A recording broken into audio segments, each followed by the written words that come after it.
Hi, and welcome back to my channel where I'm going to quickly explain the optional class features provided by Tasha's Cauldron of Everything for the Bard class. If you did not see the video where I explain what the optional class features are, I highly recommend watching that video before you watch this particular video, as it will cover the basics of what types of optional features there are, and it goes over some of the terms that I will use in this particular video. To help you out, I've provided a link to that video in the description below. The Bard gains two features that are considered enhancement features, and one that I would consider to be a retraining feature. Essentially, this means that two of the new features adjust existing features that you have already acquired, while the third offers you the means to make significant changes to your character over time. The first enhancement feature is called Additional Bard Spells, which gives your character access to spells that they could not cast prior to the release of Tasha's Cauldron of Everything. Once again, they are a mixture of divine and arcane spells from levels 1 through to level 9, as seen in this particular selection window. This list is in complement to the existing Bard spells already available to your class, so when the Bard levels up, they can choose a spell in this list versus that of the standard list, providing a wider overall selection of available spells. This feature is made available right away at level 1, and it will most likely be permitted by the Dungeon Master, as it is nothing more than an enhancement to the existing spellcasting capabilities of the Bard. It should also be noted that in this particular case, there is no cantrip selection that is being added as part of this particular spell list. The next enhancement feature is gained at level 2, and it is called Magical Inspiration. It modifies the existing Bardic Inspiration feature that allows your character to grant an inspiration die roll to another player that will now affect a spell's damage or healing die rolls. Prior to this change, players who were inspired could only add the bonus die rolls total to their attack rolls, ability checks, for example a perception check, or to their saving throws, such as a dexterity saving throw, which was a bit of a limitation.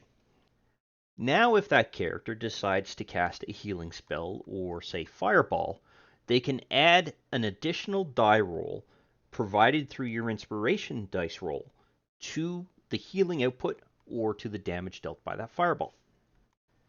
This does not, however, add damage to any ranged or melee related weapons, unless they are the result of a spell that was cast to bring them forth. And I mean that in a very strict way, in the sense that if you cast a fireball, that is technically a ranged weapon. That is going to gain the bonus. If you cast Melf's Acid Arrow, that is going to gain the bonus. If you cast a ranged related healing spell, you will be able to add that inspiration die roll to the bonus. That would also include things like a Druid's Shillelagh. For example, that is a magically summoned weapon. Therefore, you would be able to apply the damage bonus applied through that inspiration die roll to the damage you did with that particular weapon. But because the fact that the inspiration die roll disappears after it's used, you wouldn't get it again unless the Bard cast another inspiration die on you. It would not, however, apply to a standard sword that happens to have a plus-related damage bonus applied to it, such as a +1 or a +3 damage modifier, nor would it apply to a bow or arrow shot by a bow that happens to have damage modifiers either on the arrows or on the actual bow itself. Same with slings and other ranged kind of weaponry that also gain those bonuses. Now, there is some setup that you're going to want to do in order to be able to make sure that the damage or the healing capabilities are available to the player. The first is going to be one of two things. You're either going to want to modify Bardic Inspiration and add in the ability to do damage or healing capabilities here, or you're going to want to add the Magical Inspiration feature itself into the Actions tab and make the changes there. But as we are setting up the Bardic Inspiration feature to be able to handle these various different types of adjustments, I'm actually going to want to add it to that as opposed to creating a whole new entry through that new feature.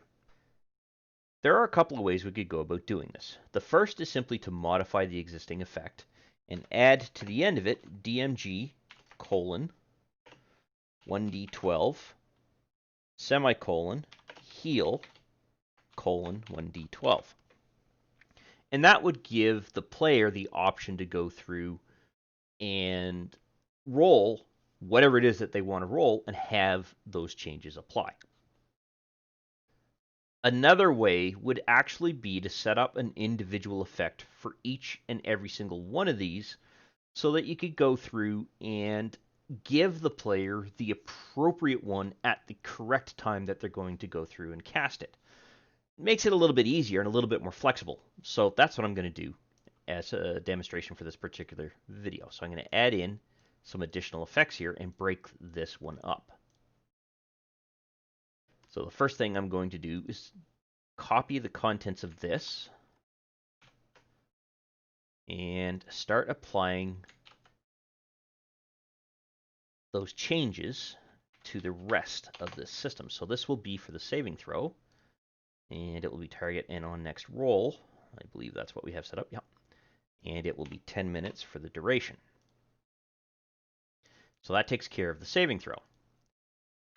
Copy this, get rid of the save,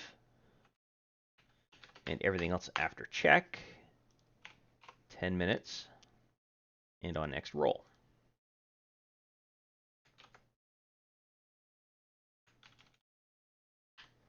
And then we just keep going until all of the changes are complete.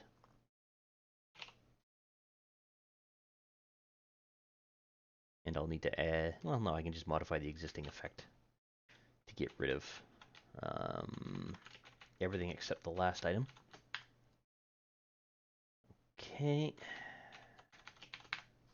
There. Oops, that's not -10, it's 10.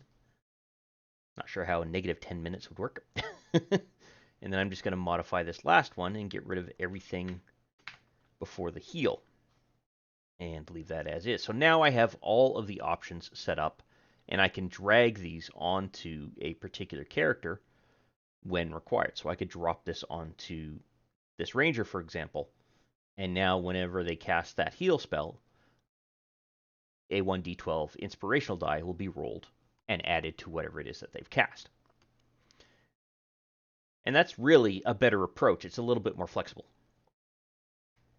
The last feature that is gained is one that keeps on giving, in that it is first quote-unquote acquired when you achieve level 4, but you also gain it again at levels 8, 12, 16, and 19. Or more specifically, you get the ability to use it again at those levels. This feature is a retraining feature called Bardic Versatility, and is applied whenever you gain an ability score improvement feature, hence why it is gained at the levels that I've previously mentioned. This feature gives you the ability to take one of your expertise modified skills, i.e. one that you have double proficiency in, and apply that to another skill that you are also proficient in, such that it moves the double proficiency bonus from the first skill over to the second skill.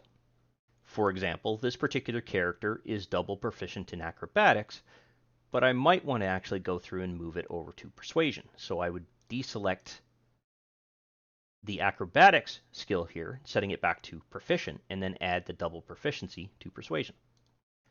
Additionally, this feature allows you to replace any cantrip that you have learned through the Bard class with any other cantrip also provided by the Bard class itself. So you could theoretically swap out Mending, for example, with True Strike. Any cantrips that are gained through your racial traits would not be modified in this particular way. They are there due to your race. They are not there because of your class. So you wouldn't be able to swap those out. You can make these changes again at levels 8, 12, 16, and 19, but it should be noted that this feature does not cover the process of changing feature options, nor does it cover the case of actually changing out your subclass. The last thing I want to go over is around the default retraining capabilities that are available to the Bard and how you can go about using them. This class does gain a retraining feature, but it only covers cantrip and skills linked to your character's expertise feature. If you decide to change a skill proficiency or feature options or even your subclass, you will end up using the default rules provided by Tasha's Cauldron of Everything to handle these particular changes. To understand how that works, I highly recommend watching the introduction video where I explain what optional class features are. And this is primarily because I've already gone over how the default process works for retraining, and it'll save me the time of repeating that here. But there is one case that I can think of, and it is related to your spell selection and when you can actually change those out.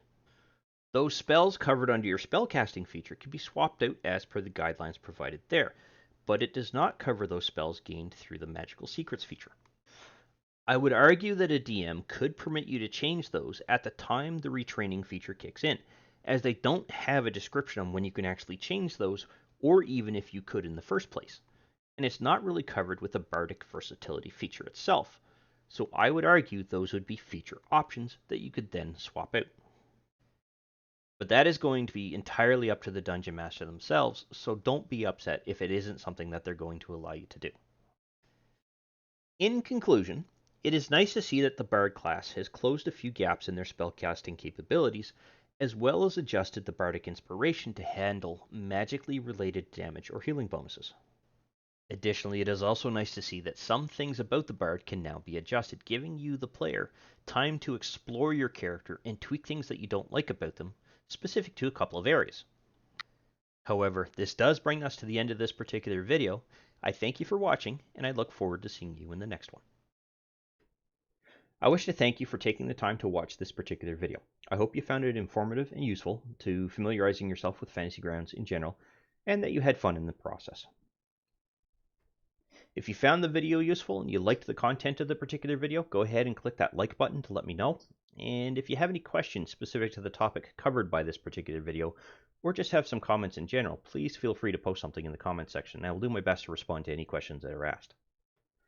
Additionally, I do release content quite regularly, and it's generally specific to Fantasy Grounds or 5th edition Dungeons & Dragons at this time.